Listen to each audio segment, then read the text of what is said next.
İslam dinida dua bedenning o'z hojatlarini so'rash, dardini to'kish va talablarini yetkazish uchun bevosita Allohga yuzlanishdir. U oddiy bir talab qilish emas, balki ibodatning eng yadroli qismidir. Duoning islomdagi o'rni va ahamiyatini tuvandagi nuqtalar bilan tushunish mumkin. Birinchi, duo ibodatning javhari. Payg'ambar alayhisalom duo ibodatning o'zidir deb ko'rsatgan. Chunki duo qilgan kishi o'zining ojizligini, muhtojligini va Allohning hammaga qodir ekanligini e'tirof qilgan bo'ladi. Ikkinchi, Alloh bilan banda o'tirsidagi ko'vrik. Islomda duo qilish uchun o'tirda hech qanday vositachi, ya'ni molla, shayx yoki boshqa birining bo'lishi shart emas. Banda qaysi vaqtda, qaysi tilda va qaysi joyda bo'lmasin, Allohga bevosita munojat qila oladi. Uchinchi, duoning turlari. İslam ulamalari duoni ikkiga bo'ladi. Talab duosi o'ziga biror manfaat yetishini, masalan, rizq, sog'lomlik, jannat yoki biror ziyonning dabiy bo'lishini so'rash. Madhiya duosi Allohni ulug'lash, shukr etish va zikr etish orqali qilingan ibodat. 4-chi, duoning qabul bo'lish shartlari. Duoning ijobat bo'lishi uchun tuvandikilarga diqqat qilinadi. Ixlos, duoni faqat Allohga qilish, ishonch, Allohning duoni albatta qabul qiladiganiga jazman ishonish. Halol rizq, yegan ichkini va kiygini halol bo'lish. Islomda duo faqat birda talab emas, balki badanning o'z Rabbi bilan bo'lgan ruhiy aloqasining eng yuqori pallasidir. İzdirar degan so'z lug'atda amalsizlik, intayin qiyin ahvolda qilish, majburiyat degan ma'nolarni bildiradi. Diniy kitoblarda aytilgan izdirar holatidagi duo tuvandagi ruhiy holatni ko'rsatadi. Barliq sabablarning uzilishi, kishi beshiga kelgan biror qiyinchilikda moddiy dunyodagi barliq chora-tadbirlarning qarg'a kelmaydiganligini, Allohdan boshqa hech qanday kuchning o'zini qutqizolmaydiganligini chin qalbidan his qilgan daqiqasidir. Butunlay taslimiyat. Bu holatda duo qilguvchining tili bilan qalbi birlashidi. Uningda riyo, ko'z-ko'z qilish yoki sinab baqish xiyoli bo'lmaydi. Qur'on Karimdagi dalil. Alloh taolo Qur'on Karimda mundaq deydi: "Yordamga ehtiyoj odam Allohga duo qilgan chig'ida uning duosini kim qabul qiladi? Beshiga kelgan qiyinchilikni kim ko'tarib yetadi?" İzdirar holatidagi duo maqbuldir deganlik inson barliq tayanchlardan uzilib, chin ixlos bilan Allohga yolvorganida, Alloh uning kofir yoki mu'min bo'lishidan qat'iy nazar uning duosini ijobat qiladi deganlikdir. Duoning martabalari. Duo o'zining kuchi va qalbining hozirligiga qarab bir qancha martabaga bo'linadi. Birinchi, til duosi. Martabasi eng tuvan. Qalb g'ofil. Faqat til odatlanib qolgan so'zlarni takrorlaydi. Bu xil duoning ijobat bo'lish nisbati tuvan. Ikkinchi, qalb va til birligi. İnson nima da'vatqanligini bilib, samimiy talab qiladi. Uchinchi, hal duosi. Bu so'zsiz duodir. Masalan, bir och qolgan kishining holi, bir kasalning ojizligi o'z-o'zidan bir duodir. 4-chi, izdirar martabasi. Eng yuqori martaba. Yuqorida deganimizdek insonning barliq vujudi bilan Allohga talpinishi. Sura Yunusda bayon qilinganidek, dengizda bo'ronga yo'liqib halok bo'lishga oz qolgan kishilarning dinni Allohga xos qilib qilgan duosi buning misolidir. Nurg'un kishilar duoni faqat bir narsa so'rash deb biladi. Lekin hadis va ulamolarning qarshida duoning bizga noma'lum bo'lgan tuvandikdek taraflari bor. Duo taqdirni o'zgartamdi. Payg'ambar sallallohu alayhi va sallam taqdirni faqat duo qaytara oladi degan. Bu yerdagi sir shuki, sizning duo qilishingizmi shu taqdirning ichiga putilgan bo'ladi. Ya'ni Alloh bir baloni yozgan bo'lsa, sizning duo qilishingiz orqali u baloning ko'tarilishini oldin belgilab qo'ygan. Duo bir energiya va qalqondir. Duo kelgusidagi balolarga qarshi bir mudofaa qo'rg'oni hosil qiladi. Ba'zida biz duo qilamiz, so'rg'inimiz kelmaydi. Lekin biz sezmagan holda beshimizga keladigan bir cho'ng ko'ngilsizlikning shu duoning barakati bilan dapih bo'linib ketadi. Duo ojiz bo'lgan inson bilan qudratli bo'lgan Allohning uchrashish nuqtasidir. Mutlaq izdirar bo'lsa, o'sha uchrashishdagi samimiyatning eng yuqori chekidir. Duoning ijobat bo'lishiga to'salg'u bo'ladigan ishlar. Harom rizq, ya'ni eng cho'ng to'salg'u. Payg'ambarimiz sallallohu alayhi va sallam bir kishining uzun safar qilib, chang to'zonga bo'yilib, qo'lini osmonga ko'tarib yalvorganligini, lekin uning yigini harom, ichkini harom, kiygini harom bo'lganligi uchun duosining qabul bo'lmaganligini aytgan. Aldirang'ulik qilish, duo qildim, ijobat bo'lmadi deb duoni tashlab qo'yish ijobatning oldini to'sib oladi. Gunoh yoki sila rahmini uzish uchun duo qilish, biror gunoh ishiga yordam so'rab yoki urug' tuqqanlikni uzish maqsadida qilingan duo ijobat qilinmaydi.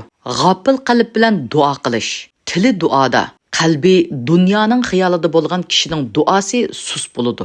Alloh g'ofil qalbning duosini qabul qilmaydi.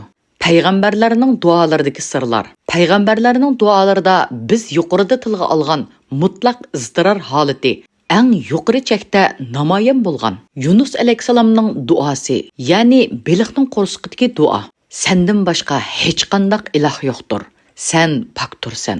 Men haqiqatan o'zimga zulm qilg'ichlardan bo'ldim. Bu duoda oldi bilan Allohning birligi, andin uning pokligi, eng oxirida insonning o'z xatoligini e'tirof qilishi bor. Bu ismi azam deb qaraladi. Ayyub alayhisalomning duosi, ya'ni ig'ir kasallikdagi duo. Parvardigorim, menga ig'ir kasallik yetdi.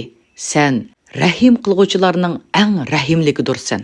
U Allohga meni saqayt deb buyruq tariqasida talab qo'ymagan. Balki o'z holini bayon qilib Allohning rahmatiga o'zini topshirgan. Bu eng yuqori adabdir. Zakariya alayhisalomning duosi, ya'ni farzand talab qilganida, Parvardigorim, sen meni yolg'iz qo'yma. Sen varislarning eng yaxshisidirsan. U qayrib ketgan, ayoli tug'mas bo'lgan turibmi, Allohning qudratidan zarracha sifatda gumon qilmagan. Sizga bo'lgan taklif, agar siz biror qiyinchilik uchun duo qilmoqchi bo'lsangiz, tahajjud vaqtini, ya'ni sahar vaqtini tanlang. Chunki bu vaqt dunyoning shavqini to'xtagan, inson qalbi eng samimiy bo'lgan va Allohning rahmati eng yaqin bo'lgan daqiqalardir. Islomda duoning to'g'ri shakli deyilganida ham tashqi adab qoidalar, ham ichki ruhiy holat ko'zda tutiladi. Qur'on Karimdagi oyatlar va payg'ambarimiz sallallohu alayhi va sallamning sunnatiga asoslanganida eng mukammal duo shakli tuvandagi bosqichlarni o'z ichiga oladi. Birinchi, duoning oltin tartibi, ya'ni payg'ambarimiz o'rgatgan adab. Payg'ambar sallallohu alayhi va sallamning bir kishining namozdan keyin bevosita talab so'raganini ko'rib, uningga oldirganligini aytgan va duoning mundoq bo'lishini tavsiya qilgan. Hamdu sanolar bilan boshlash, duoning beshida Allohni ulug'lash.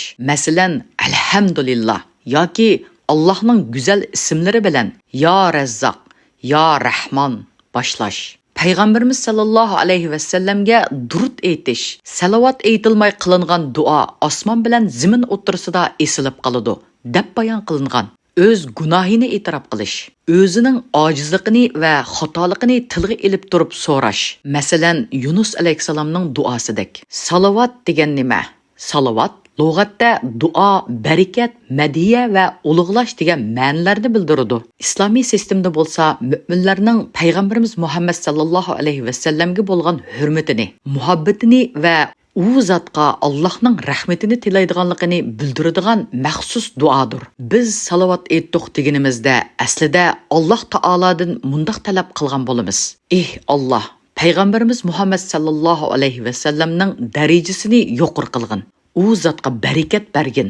U zotning nomini ishki dunyo ulug' qilgin va bizni u zotning shafoatiga noil qilgin. Salovat faqat bir odat emas, balki Allohning buyrug'idir.